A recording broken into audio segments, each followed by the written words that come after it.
All right. This morning in Vienna, the Secretary General spoke by pre-recorded video message to the first meeting of the states parties to the Treaty on the Prohibition of Nuclear Weapons. He said that the once unthinkable prospect of nuclear conflict is now back within the realm of possibility.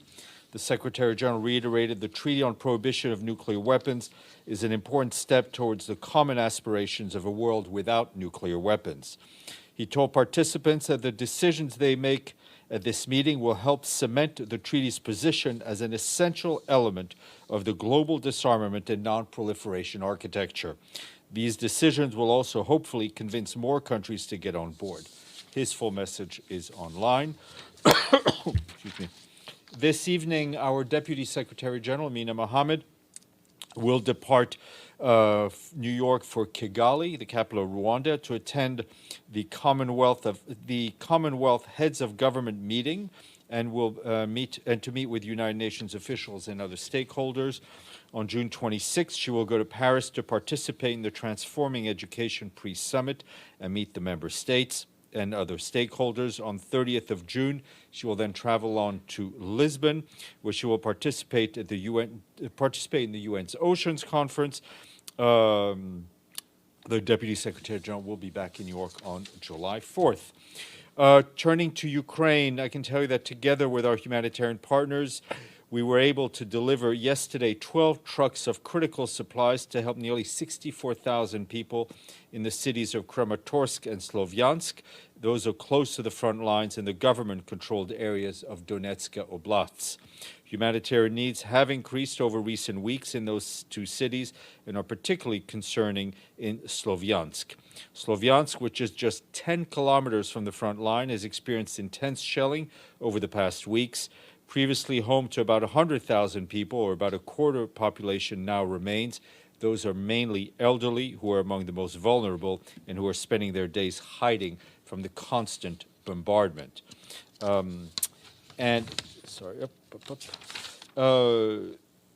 People in that town, we are told, have no piped water, and electricity is quite limited.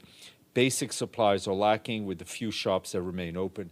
And of course, as usual in these situations, the prices have gone up markedly. Yesterday's humanitarian convoy reached Slovyansk with water purification tablets, vital hygiene supplies to cover the needs of 20,000 people, critical household items for around 2,000 people, and enough food to feed around 5,000 people for a month. We also went to Kramatorsk, where kits to purify water and hygiene supplies will be provided for more than 20,000 people, and food assistance for at least 10,000 men, women, boys, and girls. The humanitarian convoy was possible thanks to the support of several UN agencies, as well as non-governmental organizations. The international community has now stepped up and generously provided 70% funding to our humanitarian appeal for Ukraine, which stands at $2.25 billion. Turning to Mali, where we add our voice to the strong condemnation by our colleagues in the peacekeeping mission following attacks by extremist groups on a number of villages in the Bandiagara region of central Mali. This happened over the weekend, and according to the mission, more than 100 civilians were killed and several homes and shops were burnt. These attacks also led to the forced displacements of several hundred civilians. The mission says that attacks also took place in several localities in the Gao region of Mali, causing the deaths of dozens of men, women, or children, as well as the displacement of populations fleeing the insecurity. We extend our condolences to the families of the victims and to the people of Mali, and wish a speedy recovery to the wounded. In accordance with its mandate given to it by the Security Council, the UN peacekeeping mission in Mali facilitated a visit for the region's authorities to the areas impacted by the violence. An integrated team from the mission operating from Mopti took part in this visit. At the request of the Malian Armed Forces, the UN peacekeeping mission also assisted in the evacuation of wounded civilians to Sévaré town. The mission is ready to support national authorities, assist the population, and strengthen security, depending on the needs and based on close coordination with the Malian armed forces, including ground patrols and aerial reconnaissance or aerial deterrence. The mission also continues to pursue its actions to support the stabilization of central Mali, which is a strategic priority. And in Kinshasa, starting today through the Friday, the authorities there are hosting a forum to develop draft regional strategy and action plan to prevent and combat hate speech in Central Africa. The meeting gathers communications professionals as well as media regulators, civil society from countries in the economic community of Central African states. The forum is jointly organized by the Regional Office for Central Africa of the UN and the Economic Community of Central African States, with support from several UN officers, including the peacekeeping missions in the region and the International Organization for la Francophonie. Today marks 15 years since the start of the blockade of the Gaza Strip. Our humanitarian colleagues say that largely due to the blockade, poverty, higher unemployment rates, and other factors, nearly 80% of Gazans now rely on humanitarian assistance. More than half of Gaza's more than 2 million people live in poverty. Nearly 80% of the youth there are unemployed. This year, humanitarians need $510 million to provide food, water, sanitation, and health services to 1.6 million people. The appeal is just currently 25% funded. The UN Relief and Works Agency for Palestine, UNRWA, needs an extra $72 million by the end of September for its Gaza emergency food program to meet the food needs of 1.1 million Palestinian refugees through the end of the year. The World Food Program also needs an extra $35 million to compensate for increasing commodity prices. More needs to be done to alleviate the humanitarian situation, with the eventual goal of full lifting of the Israeli closures in line with Security Council Resolution 1860 of 2009. Only sustainable political solutions will relieve the pressure on the long-suffering people of Gaza. Efforts must also continue to encourage all Palestinian political factions towards political consensus and bringing Gaza and the occupied West Bank under one legitimate democratic Palestinian authority. Turning to Bangladesh, our friends at UNICEF say they're providing emergency relief to children stranded by recent floods. 4 million people, including 1.6 million children, need urgent help. UNICEF has already dispatched 400,000 water purification tablets that can support 80,000 households with clean water for a week. The agency is also working to support the government's response with millions of water purification tablets, more than 10,000 water containers, and thousands of hygiene kits for women and adolescent girls.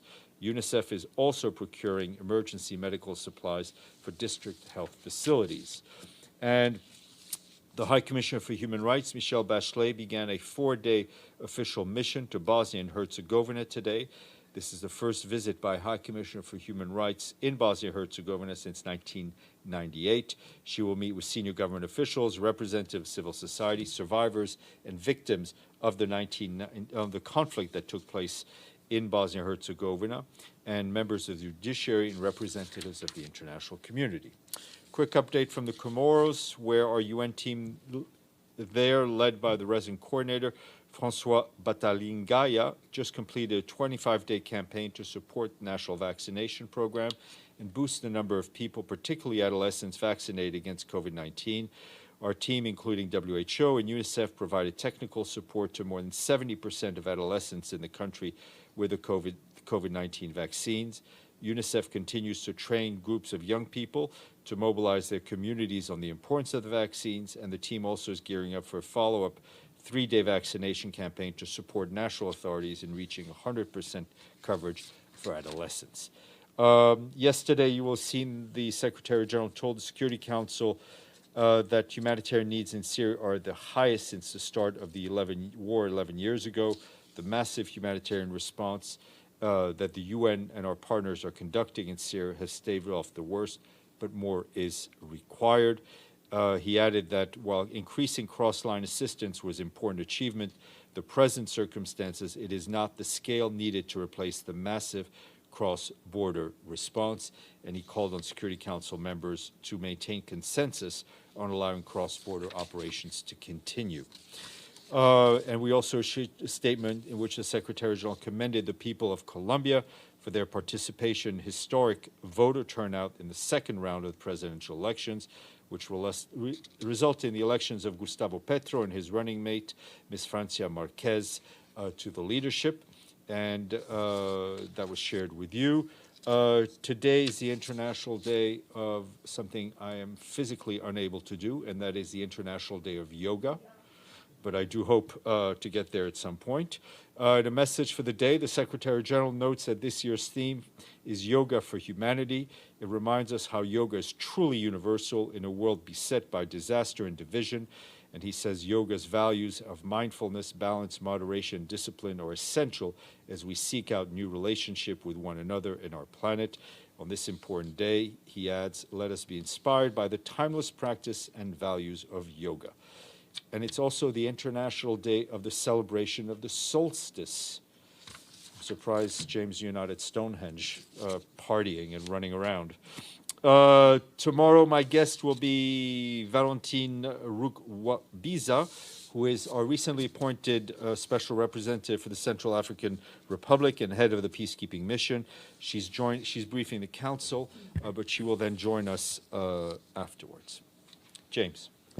First, can I start with the DSG's trip to Chogum? So she'll be in Rwanda. Oh, yes, sorry. Yeah, she'll be in Rwanda, in Kigali, and we've noted the UN's very strong opposition to the refugee resettlement from the UK. One assumes she'll see President Kagame and Prime Minister Johnson. What will be her message for them? And the second part of the question, what will she also be saying to the President about the resurgence of M23 and the very difficult relations between Rwanda and DRC now? On your first part, I don't know if she'll see Prime Minister Johnson. I mean, if this comes up in any of her meetings, she will restate our positions and the Secretary General's very clear position on this. On the situation of the M23, I think we've been very clear for a need for de-escalation, and not just the M23, but I would say other armed groups operating in the Eastern Congo, for the need for countries to stop using proxies, right? To find ways to bring the region together. We noted, I think, the declaration that was adopted yesterday in the meeting in Nairobi. The Secretary General, for his part, fully supports the decision taken by the leaders of the East African community. He hopes this will help countries in the region come together. And of course, I think what's very important, if the eventuality of a deployment of a regional force, that there be coordination and very active coordination between all militaries operating in Eastern Congo. The Secretary General had a discussion with the Turkish President Erdogan. We know that from a Turkish readout. We don't know it from a UN readout. We have not had any readout of that discussion. So can you tell us what they discussed, and can you tell us what they discussed specifically? I mean, I'd like to know the wider discussion, but specifically on the grain deal and how close that is now. The Secretary General and President Erdogan did have a conversation. It was focused on this grain deal, so that you refer to, on how to get grain to market from the war-impacted area. The discussions are continuing actively, but I'm not in a position to give any prediction or time frame. I'll have one more for now. I've got more, but I'll have one more for now if I can, which is there seems to be considerable tension now between Lithuania and Russia regarding Kaliningrad. As you know, Lithuania is applying EU sanctions on the land route, the train route, into Kaliningrad. Russia has now said, the head of the Russian Security Council has said Russia will respond to such hostile actions. What's the Secretary General's reaction? I mean, we're obviously following these developments very closely in and around Kaliningrad, including, I think, the warnings we have seen of possible escalation, which are very concerning. It's very important for us that all sides deal with their concerns through effective dialogue with appropriate diplomatic channels in accordance with international law, and to refrain, I think, from any statement or from any action that could aggravate the tense situation. Edward and then Linda. Okay, today I just got one question on Afghanistan. There's the travel ban and related sanctions on Taliban, and there's the waiver for some certain top officials from Taliban to travel, but that waiver expired on Monday, this Monday, 20th. Mm-hmm. And I believe the Security Council would discuss this issue maybe next week. So I just want to know for the Secretary General, what's his position on the extension? And what might be the pros and cons for this? Look, analyzing the pros and cons, I will leave that. I will leave that to you. That's your job. The Security Council has sanctions in place. It is part of the authority of the Security Council. Our concern continues to be with the lack of progress and I guess the continued backwards progress on human rights in Afghanistan, especially when it comes to women and girls. I mean, it's clear for us that no country, let alone Afghanistan, can ever hope to develop its full potential while not allowing half of its population to gain an education. And that's a message we continue to convey to the authorities in Kabul. But do you think the extension of the waiver of travel ban could help this talk with the Taliban? Look, I think there are different ways and different parts of the UN system is pushing, hopefully, towards the same goal. Linda Fasulo. Thank you, Steph. Following up on the package deal, I was just wondering, is it about a month, maybe 3 weeks since the Secretary General launched his attempt to get an agreement. And of course, early on, he visited key players. I was just wondering, I mean, I know about the Erdogan, meeting, but I was wondering if perhaps any kind of meetings are in the offing to, again, maybe a second round of meeting with Russians, Kyiv, U.S., et cetera. We've seen a lot of reports of that. I think meetings will happen when they need to happen, when we think we've got something concrete. At this point, there's an enormous amount of phone diplomacy going on, with hopefully everybody working in the same direction. I just wanted to follow up regarding Security Council members. I was just wondering what the level of communication or support or action, individual action by Security Council members might be in terms of trying to aid the Secretary General, in this. Well, I mean, I think, a few weeks ago, the Security Council issued a press statement backing the Secretary General's efforts, which we very much welcome. So we saw that as a voice of unity. And frankly, I think it's the only piece of paper on Ukraine that has received unanimity from the Security Council, and I think that was very important. I think every member state wants to be helpful and is being and we hope it wants to be helpful, and we continue to be in touch with the key players to try to put this puzzle together for the benefit. Let's remind ourselves of hundreds of millions of people, especially in the developing world, who are seeing a huge increase in their food bill and even their access to food. And not only food, but of course fertilizer. And part of the grain is, which is also an important thing to remember, is not only for humans, but a lot of it is for animal feed, right? So the repercussions are actually multiple. Thank you. One. Any comments on the Russian announcement that Geneva Convention protections do not apply for the Americans fighting for Ukraine? No, I do not have a comment on that. Okay, Ephraim, and then we'll go back to James, and then I'm feeling Edward, and then, okay, thank you. I have two questions today, actually. Just to go back a little bit to Ms. Mohammed's visit to Kigali, I know you said if the conversation comes up, she will reiterate the UN position, but we just celebrated World Refugee Days. We have a new report from UNHCR that sets the number of people on the move at 100 million. And Mr. High Commissioner Filippo Grandi, in his press conference last week, particularly singled out this UK deal as particularly bad for his work and for humanitarian agencies' work, as it sets a precedent for other countries who would follow suit with the UK and start exporting the responsibilities. So don't you think this should be on It is high particularly priority bad, on and her I think visit? the Secretary General has been very clear in his view on the deal, and I have no doubt that the issue will be raised. And another question on the figure of 800 Syrian refugees leaving Turkey weekly these days.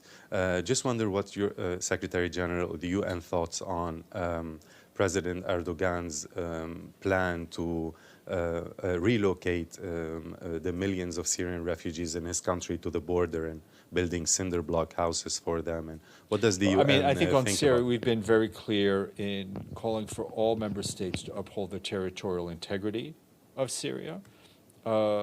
And also, as a matter of principle, our position has always been that refugees should only return when they feel it is safe and in a way that is dignified.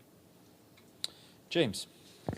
Two more. One first, a follow-up to Morad's question. You said you had no comment on it, but two U.S. soldiers or two U.S. citizens are being held by the Russians, who claim they are soldiers of fortune, who say the Geneva Conventions don't apply. And this is why I want to know why... Sorry, maybe I misheard. I maybe misunderstood Murat's question. I thought it was on the comments they on could face execution. Russia saying they did not want...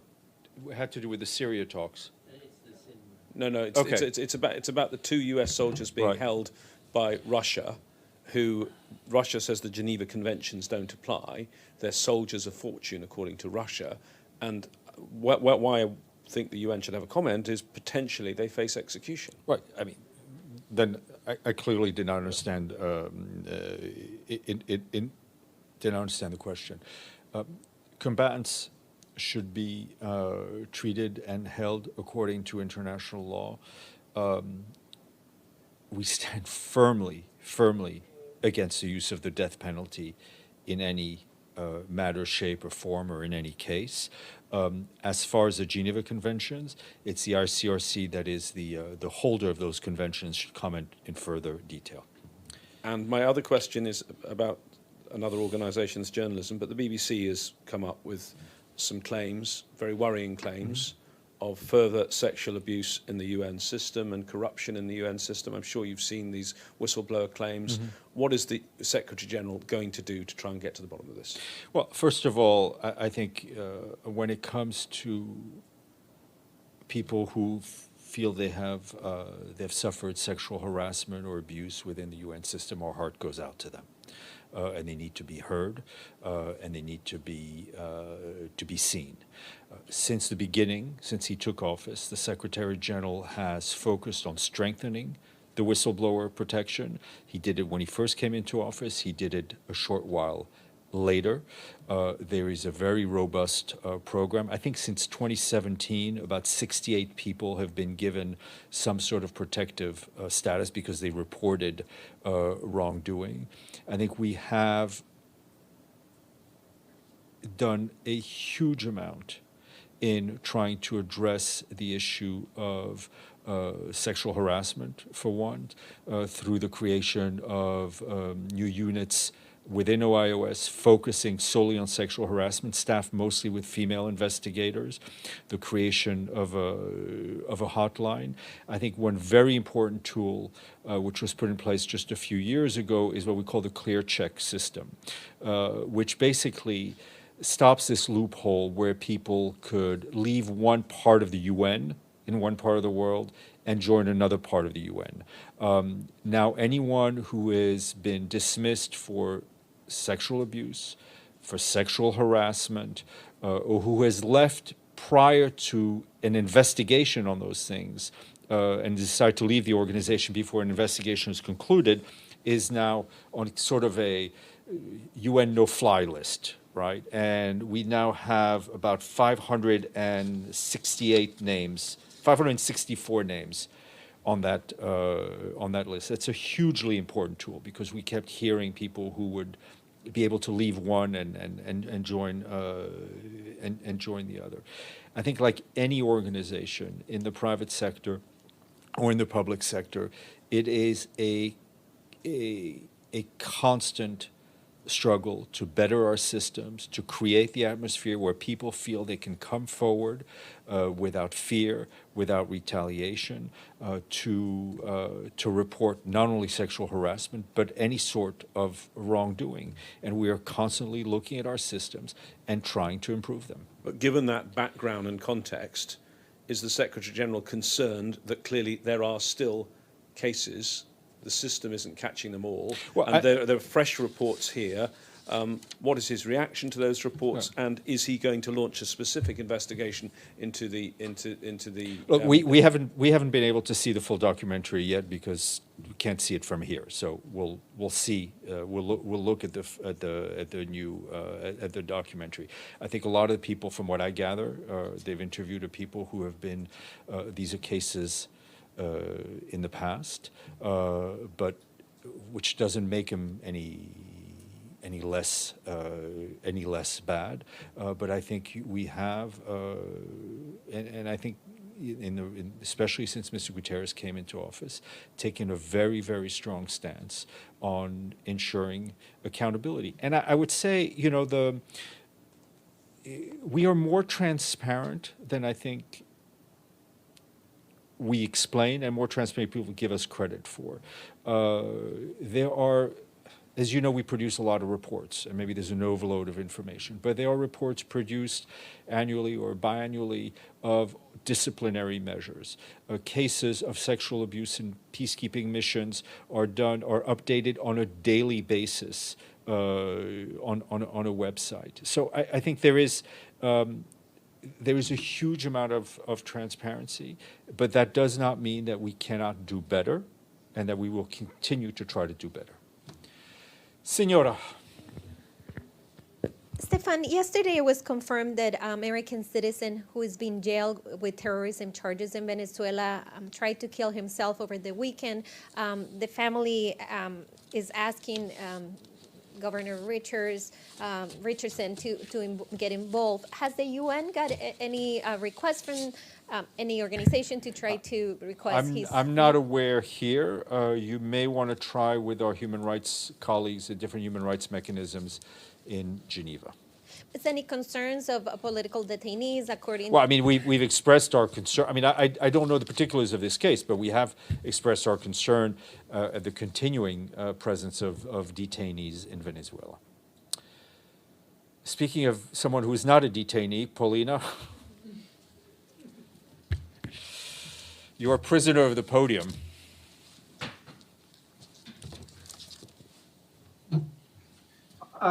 I asked for a question. I'm